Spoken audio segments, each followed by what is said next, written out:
يا راغبا في كل علم نافع. ينمو العلم ويتقدم بتقنياته ومجالاته، ومعه نطور أدواتنا في تقديم العلم الشرعي. أكاديمية زاد أكاديمية ينبوعها صاف ليروي غلة الظمآن، ومكارم الأخلاق ندرسها معا، أدب وتربية على الإحسان. بشرى لنا زاد أكاديمية للعلم كالأزهار في البستان.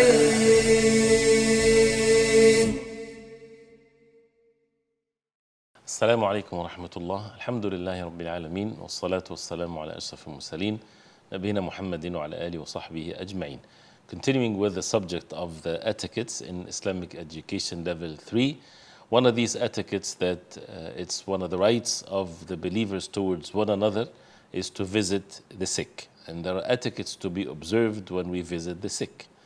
People visit the sick and they do all kinds of things, but what is the sunnah way? What is the proper way according to the way of the Prophet ﷺ? Because this is part of the religion, and one of the rights of a Muslim is to visit him when he is sick. So when we look into the nusus and to the text or some of it that talks about this, first of all, it's the right of a Muslim, as the Prophet ﷺ stated there in the authentic hadith, وَعُودُ الْمَرِيض, and visit the sick. And the right of a Muslim upon a Muslim, one of which is عِيَادَةُ الْمَرِيض, that you visit him when he's sick. And the rewards of that are great, one of which is that the Muslim, if he visits a Muslim when he's sick, or when he visits him, لم يزل في خرفة الجنة, meaning he will be in the gardens of Jannah and the midst of the Jannah till he returns back.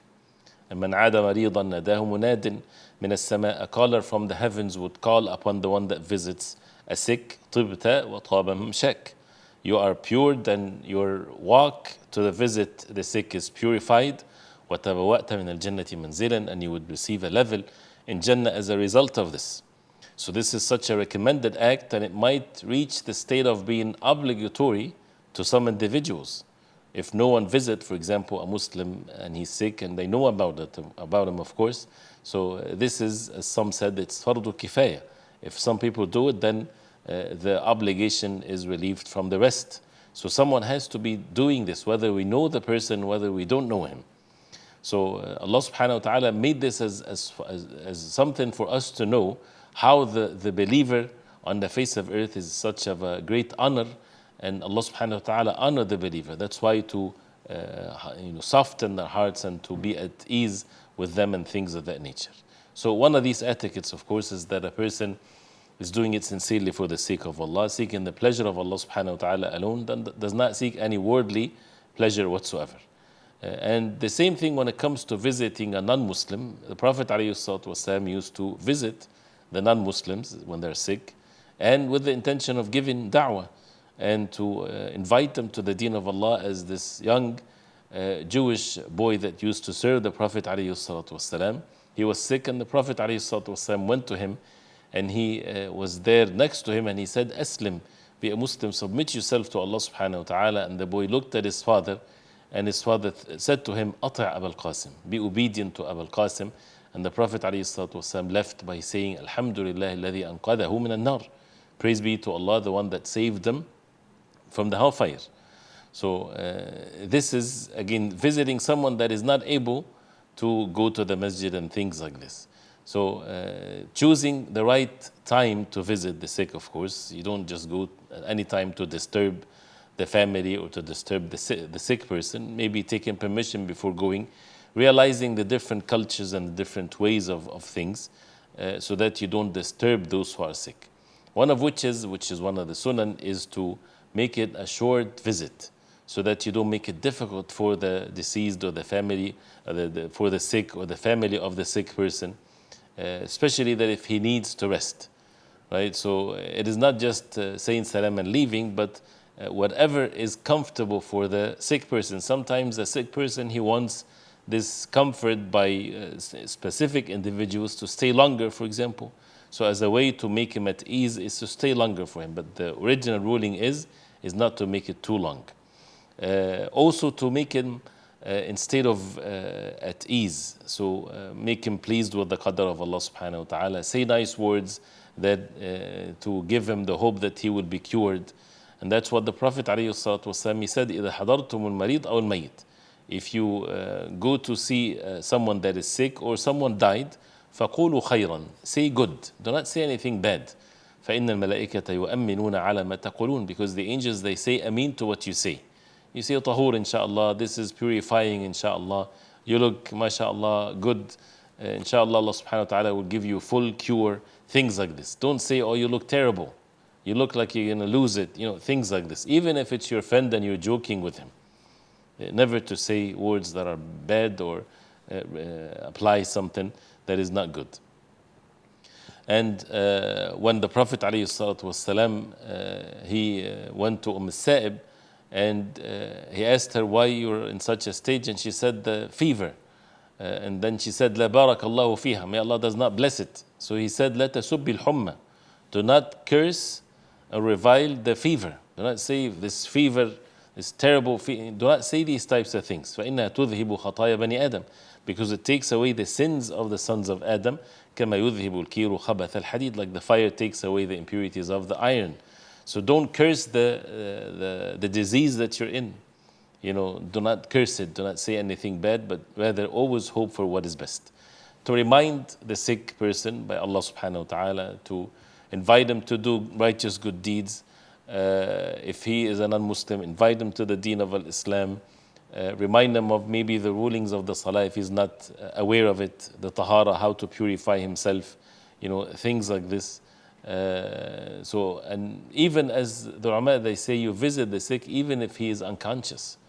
Don't think that it's only for those who are awake and they would recognize you and they would thank you for it, you know, but also those who are unconscious. Allah subhanahu wa ta'ala knows best what they're going through, making ruqya for them and things of that nature. To make dua to Allah subhanahu wa ta'ala with all matters of goodness for them, as we heard, to say nice words. La ba'sa tahur, inshallah. The Prophet ﷺ used to say that no harm on you, purifying, inshallah ta'ala, purifies you from sin and so on. And the Prophet ﷺ, he said, whoever is able to benefit his brother, he should do so. In the context of making ruqya, you know, giving ruqya to someone, reciting Quran unto him.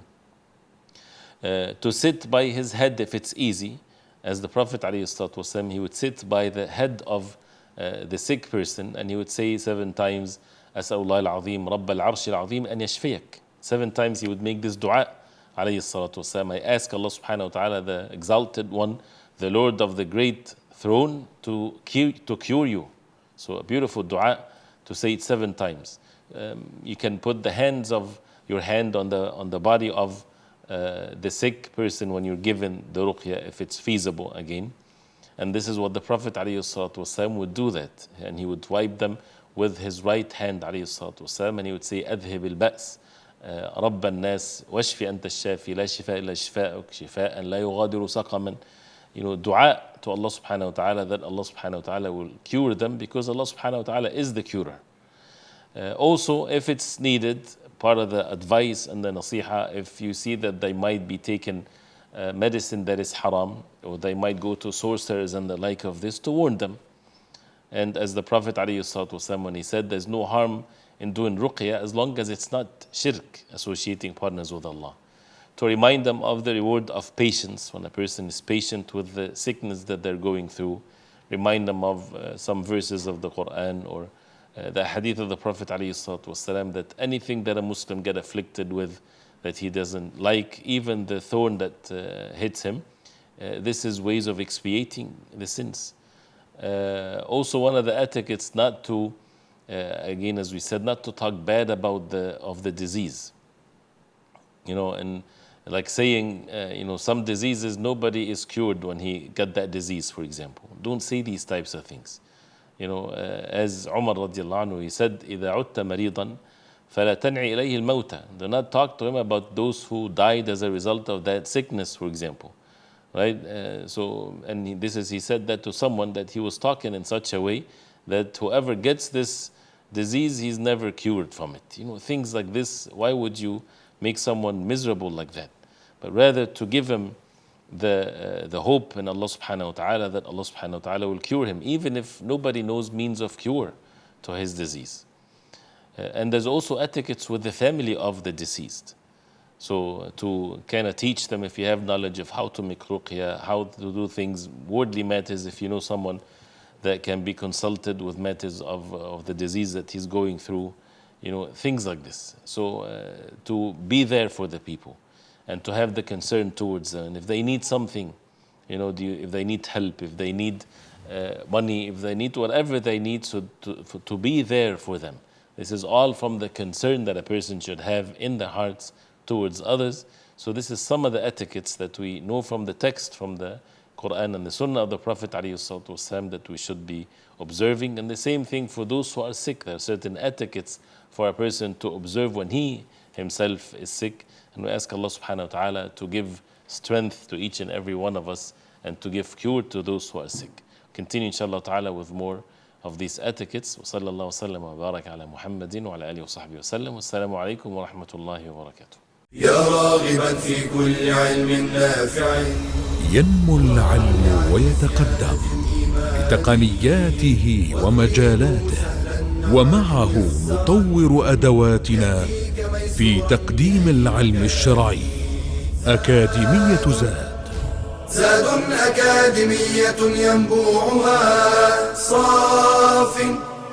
صاف ليروي غلة الظمآن، ومكارم الأخلاق ندرسها معا، أدب وتربية على الإحسان. بشرى لنا زاد أكاديمية للعلم كالأزهار في البستان.